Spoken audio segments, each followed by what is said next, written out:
Nous sommes au nord de l'Allemagne, tout près de la mer du Nord. Ici, en hiver, souffle un vent glacial. Qu'à cela ne tienne, nos héros du jour vivent bien au chaud chez Florian. Et oui, 8 crocodiles partagent la vie de ce jeune étudiant en biologie. Enfant, Florian était déjà fasciné par ces animaux. Aujourd'hui, il les élève. Voici Petra, la maman, et juste à côté, le papa. Voici Joachim, c'est un crocodile de Nouvelle-Guinée. Il a 18 ans. Le crocodile de Nouvelle-Guinée est très agressif. C'est très difficile de faire cohabiter des crocodiles adultes de cette race et surtout de les laisser se reproduire. Il y a toujours beaucoup de conflits entre eux. Le chien de Florian, Jackie, a lui aussi un faible pour ces animaux à la dent dure. Petra attend des petits. Dans cet état, elle est plus agressive encore. Il faut donc toute l'expérience de Florian pour bien s'occuper d'elle.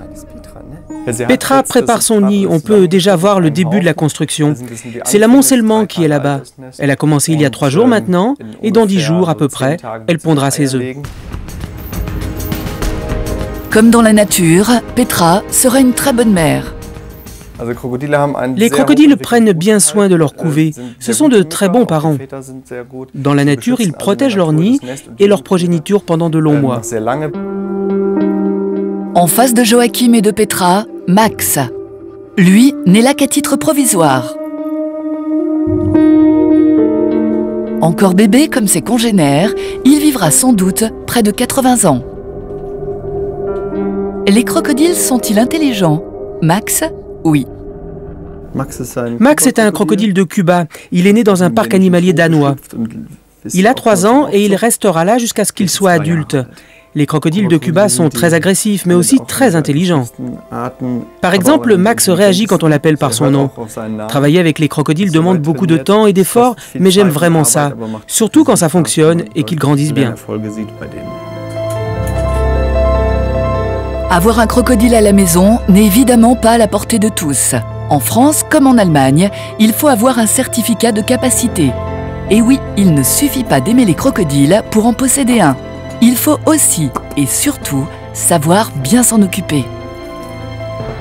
Florian est régulièrement mis à contribution par la police allemande lorsqu'un reptile a été confisqué à son propriétaire.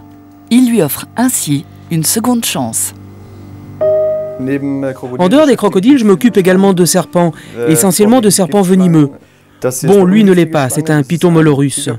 Il a été confisqué à son maître car il n'était pas correctement entretenu, comme la plupart des serpents qui sont ici. Et oui, les espèces rares sont malheureusement très souvent mal soignées. Alors ma structure, comme d'autres, prend le relais. C'est-à-dire qu'on les recueille, puis on leur cherche une nouvelle maison.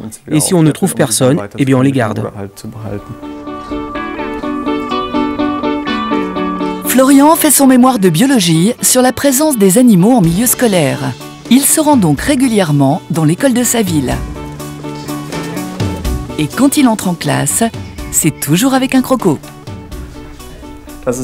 C'est un crocodile nain. Il appartient à une espèce qui vit en Afrique, en forêt tropicale. C'est encore un bébé. Quel âge a-t-il d'après vous? 5 mois? 1 an et demi. Oui, il a environ 1 an et demi. Il est encore petit, mais il ne grandira pas beaucoup plus. Ses parents mesurent environ 1,50 m. C'est petit pour un crocodile. Il y a des crocodiles qui deviennent beaucoup plus gros. Savez-vous quelle taille peut atteindre un crocodile? 4 mètres? Oui, il en existe encore des plus gros. 7 mètres? Oui, tout à fait, entre 7 et 8 mètres.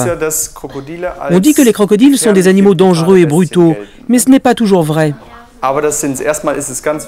D'abord, il faut savoir que les crocodiles ont leur place dans la nature, comme tous les autres animaux. Autrefois, on les a beaucoup chassés pour leur peau. On faisait des sacs à main, des ceintures et des pantalons, puis on mangeait leur viande. C'est la raison pour laquelle, dans les années 1970, les crocodiles ont été menacés de disparition. Et c'est encore vrai aujourd'hui, pour certaines espèces.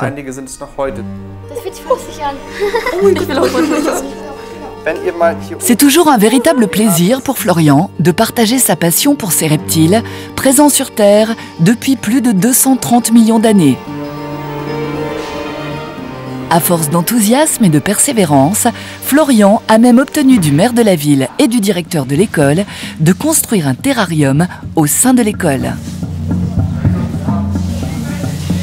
Désormais donc, en Allemagne, les crocodiles et les serpents vont en classe.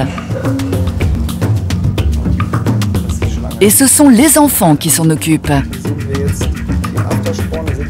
Alimentation et soins n'ont plus de secret pour eux.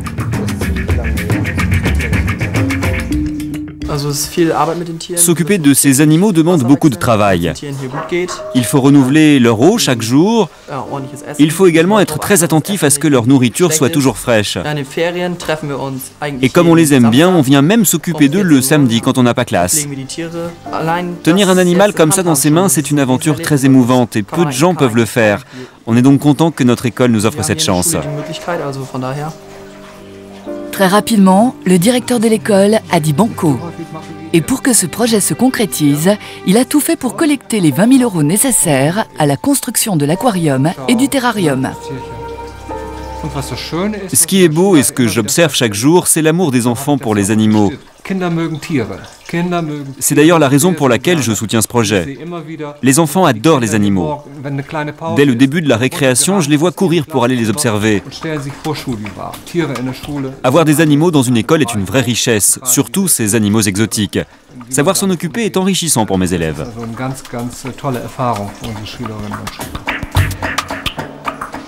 Pour Florian, ce projet n'est qu'un début. Son rêve ?